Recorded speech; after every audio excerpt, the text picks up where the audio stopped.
नमस्कार साथियों, स्वागत है आपका आपके इस यूट्यूब चैनल नालंदा दस्तक में।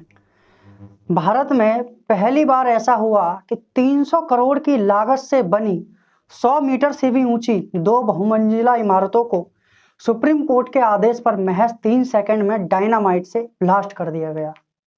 आखिर ऐसा क्यों हुआ? क्या कोई और तरीका नहीं था? आज हम बात करेंगे ट्विन टावर केस स्टडी पर। आज हम आपको बताएंगे कि ट्विन टावर्स के 2004 से लेकर 2022 तक के सफर को पूरे विस्तार में।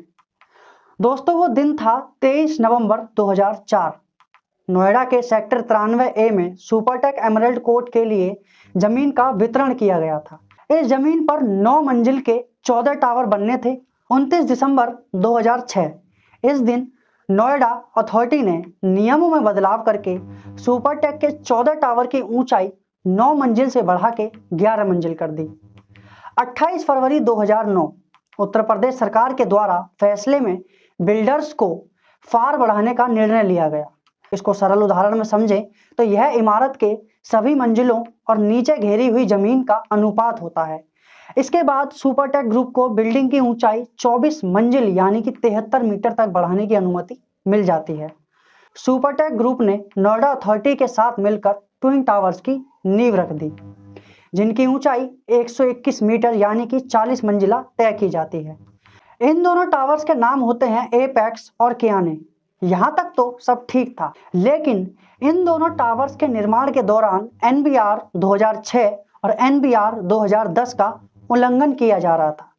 मतलब बिल्डिंग के निर्माण के दौरान अन्य इमारतों के बीच की दूरी का ध्यान नहीं रखा गया। NBC नेशनल बिल्डिंग कोड 2005 का भी उल्लंघन किया जा रहा था। मतलब NBC 2005 के तहत ऊंची इमारतों के आसपास खुली जगह होना अनिवार्य है। कहां से शुरू हुआ कोर्ट कचहरी का मामला? इन टावर्स की नींव के साथ ही सारा विवाद शुरू हो जाता है। दरअसल सोसाइटी के लोगों को नोएडा अथॉरिटी ने जहां ग्रीन बेल्ट दिखाया था, वहां विशालकाय गगनचुंबी टावर खड़े करने का प्रोजेक्ट पास कर दिया था। तो 2009 में सुपरटेक के खिलाफ RW बनाया गया, जिसके अध्यक्ष उदय भान सिंह थे। सोसाइटी के सभी लोग पहले नोएडा अथॉरिटी गए। जब वहां सुनवाई नहीं हुई तो फिर यह मामला सीधे इलाहाबाद हाई कोर्ट में चला जाता है। 2014 में हाई कोर्ट ने इन दोनों टावरों को तोड़ने का आदेश दे दिया। नोएडा अथॉरिटी के CEO ने तुरंत एक जांच कमेटी का गठन किया, जिसमें हाई लेवल जांच के बाद 24 अधिकारी व कर्मचारियों के खिलाफ FIR दर्ज कराई जाती है। हाई कोर्ट के इस फैसले के खिलाफ सुपरटेक सुप्रीम कोर्ट पहुंचता है, लेकिन वहां भी सुपरटेक को कोई राहत नहीं मिलती। 31 अगस्त 2021 सुप्रीम कोर्ट ने आदेश देते हुए कहा कि इन दोनों टावर्स को 3 महीने के अंदर ध्वस्त करके गिरा दिया जाए। इसके बाद तैयारी पूरी ना हो पाने की वजह से इस तारीख को बढ़ाकर 22 मई 2022 कर दिया गया, लेकिन फिर भी तैयारी पूरी नहीं हो पाती है। सुप्रीम कोर्ट ने सख्त आदेश देते हुए संबंधित एजेंसियों को 28 अगस्त 2022 की फाइनल डेट जारी कर दी। किन कारणों की वजह से तोड़े गए ये ट्विन टावर? सोसाइटी के लोगों का आरोप है कि इन टावर्स को बनाने में नियमों को ताक पर रखा गया था। सोसाइटी के निवासी UBS तेवतिया का कहना है कि टावर्स की ऊंचाई बढ़ने पर 2 टावर्स के बीच का अंतर बढ़ाया जाता है, लेकिन एमराल्ड कोर्ट के टावर से इसकी दूरी महज 9 मीटर थी। 16 मीटर की दूरी का नियम इसलिए जरूरी है क्योंकि ऊंचे टावर के बराबर में होने से हवा धूप रुक जाती है। इसके साथ ही आग लगने की दशा में 2 टावर्स में कम दूरी होने की वजह से दूसरे टावर में भी आग लगने का खतरा बढ़ जाता है। तेवतिया का कहना है कि बिल्डर्स ने IIT रुड़की के एक असिस्टेंट प्रोफेसर से निजी मंजूरी लेकर निर्माण कार्य शुरू किया था, जबकि इस तरह के प्रोजेक्ट में IIT की आधिकारिक मंजूरी आवश्यक है, जिसका यहाँ पर पालन नहीं किया जाता है। नोएडा समेत देश भर में कितने ही ऐसे प्रोजेक्ट्स हैं जहां बरसों बरस बीत जाने के बाद भी काम पूरा नहीं हो पाता है, लेकिन एपेक्स और सियाने के मामले में कुछ अलग ही देखने को मिला। 2012 में ये मामला जब इलाहाबाद हाई कोर्ट में पहुंचा तो एपेक्स और सियाने की महज 13 मंजिलें बनकर तैयार हुई थी, लेकिन 1.5 साल के अंदर ही सुपरटेक ने 32 स्टोरीज यानी कि 32 मंजिल का निर्माण पूरा कर दिया था। इसके लिए रात दिन यहाँ पर काम करने का आरोप भी सोसाइटी के निवासी लगा रहे हैं।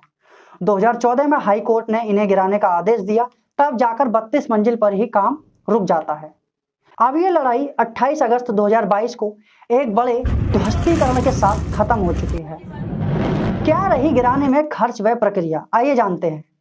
ट्विन टावर्स को गिराने में करीब 18 करोड़ रुपए का खर्च आया था। ये खर्च भी सुपरटेक नहीं उठाया था, लेकिन इन दो टावर्स को बनाने में ही सुपरटेक 200 से 300 करोड़ रुपए खर्च कर चुका था। गिराने का आदेश जारी होने से पहले इन फ्लैट्स की मार्केट वैल्यू बढ़कर 700 से 800 करोड़ तक पहुंच चुकी थी। ये वैल्यू तब थी जबकि ये टावर विवादों से घिरा हुआ था। अगर ये टावर विवादों में ना घिरा हुआ होता तो रियल एस्टेट जानकारों की माने तो इन टावर्स की बाजारू कीमत 1000 करोड़ पार कर चुकी थी।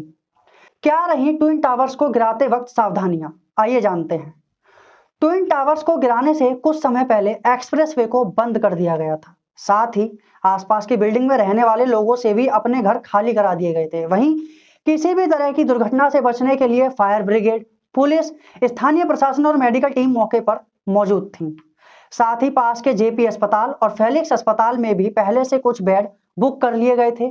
ट्विन टावर्स को जिस तकनीक से गिराया गया उसे इम्प्लोजन कहा जाता है।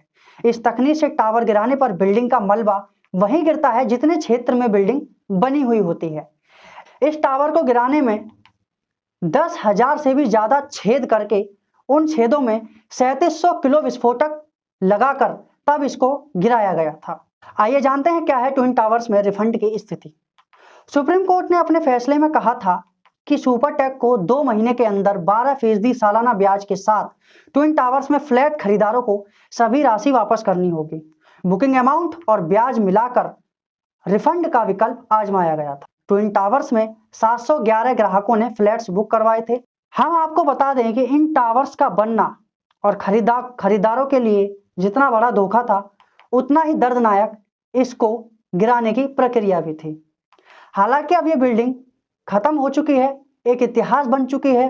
भारत के इतिहास में ये एक बहुत बड़ी लड़ाई थी जो एक भ्रष्टाचार की इमारत के नाम से भी जानी जाएगी, जिसको ध्वस्त कर दिया गया है। और आगे के लिए बाकी बिल्डरों के लिए, करप्ट बिल्डरों के लिए ये एक बहुत ही बड़ा संदेश सुप्रीम कोर्ट की तरफ से है कि कितनी भी बड़ी, कितनी भी कीमती लागत से कोई भी ढांचा तैयार होता है जो विवादों में घिरता है, उसको बिना किसी संकोच के तुरंत गिरा दिया जाएगा।